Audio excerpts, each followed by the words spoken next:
I love everything that's going on this offseason with the Dallas Cowboys. It's amazing to watch them. They're all in.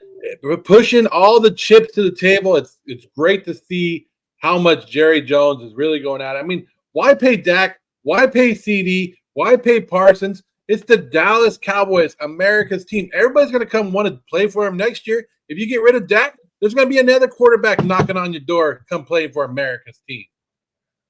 Mike, did you want to chip in? I don't have nothing. Because I have something. When Dak's a Giant, I'll be going for the Giants like I do the Cowboys. It'll just be a flip. But yeah, they're in a bad spot. Like if I'm Jerry, I'm getting this Parsons and CeeDee Lamb deal done. And yeah, it's gonna leave Dak out to dry. But if you leave Dak out to dry and you don't get the contracts done, you could lose them all. I mean, you could realistically lose them all. So I have been the one on this podcast saying, "Hey, everybody's overreacting. The Cowboys are still a good team." This week, I kind of was like, what's going on? Micah Parsons is getting interviewed, and they said, "Oh, how's your relationship with your new defensive coordinator?" And he goes, "Me and Zimmer haven't said more than 20 words to each other." And in my mind, I'm like, Zimmer, I know you're old school and you're not trying to be friends with these guys, but this is your best defensive player, and you're telling me you guys haven't said more than 20 words? You haven't discussed or game plan? And then he even said, he goes, he said, yeah, my position coach came up to me and he said, "Hey, Zimmer wants you to do it like this." And I looked at him and said, "Well, I like to do it like this, so I'm going to do it like this." And I'm like, oh, shit. You cannot have a situation where your star player is going, "Oh, yeah, the new guy in town, tell him that I've already been here and I've been doing it." And Zimmer's like, "Before you were even born, I was winning Super Bowls with the Cowboys." Like, it's just it's a power struggle that I don't know if I want to bet on that anymore. Like, I really had my first sort of like, maybe all these people telling me that there's doom for the Cowboys, maybe they're right. And maybe I'm just overvaluing how much talent's on the roster. Maybe they can't overcome it. It would have been better if Parsons would have been like, "Well, you tell Zimmer that's what got him fired in Minnesota, okay? Because I ain't doing that shit." I think it all depends on how the ball starts rolling, Tony.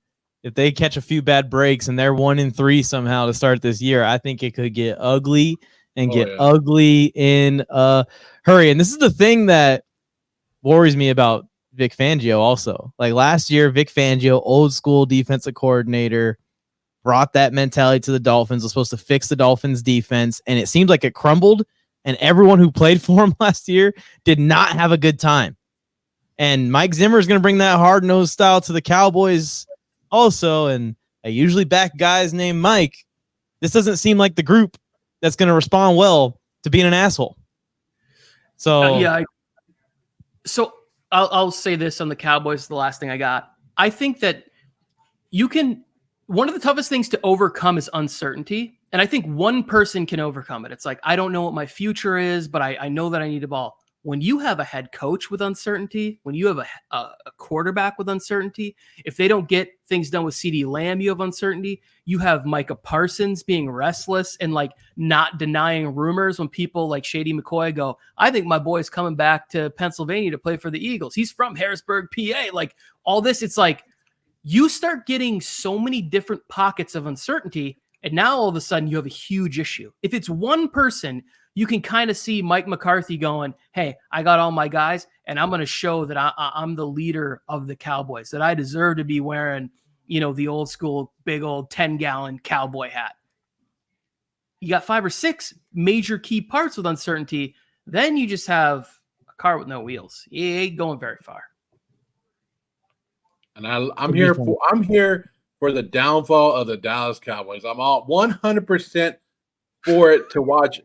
Because we have to wait for the first round of the playoffs to see the Cowboys lose, and then their fans cry like, "What happened?" Now we just get 17 weeks of it, or 18 weeks, whatever it is now, of them just crying each and every week. And then Parsons going on his podcast every week going, "It's not fucking me. It's not me. I'm doing my job out there. Talk to these guys." That's what it's going to be. Like Mike said, as soon as the Cowboys rack up a couple losses in a row, it's just going to snowball, and it's going to be it's going to be awesome to watch. We're going to love watching the Dallas Cowboys burn. Which is why, to go full circle, Jerry, you need to get these deals done. You do not want to get to the trade deadline with CeeDee Lamb and Micah Parsons pissed off because the coach and the defensive coordinator and the quarterback are all gone next year. Everyone knows it, and you just have to sit there and lose. You do not want a situation like that. The drama and the storylines and the excitement / not excitement of Micah Parsons to the Eagles, Tony, that might just wreck the internet. That might just destroy the whole thing. Saquon Barkley from New York to Philly was one thing, but Micah Parsons from Dallas to Philly, oh my goodness. I don't even know how people would react or cope with that.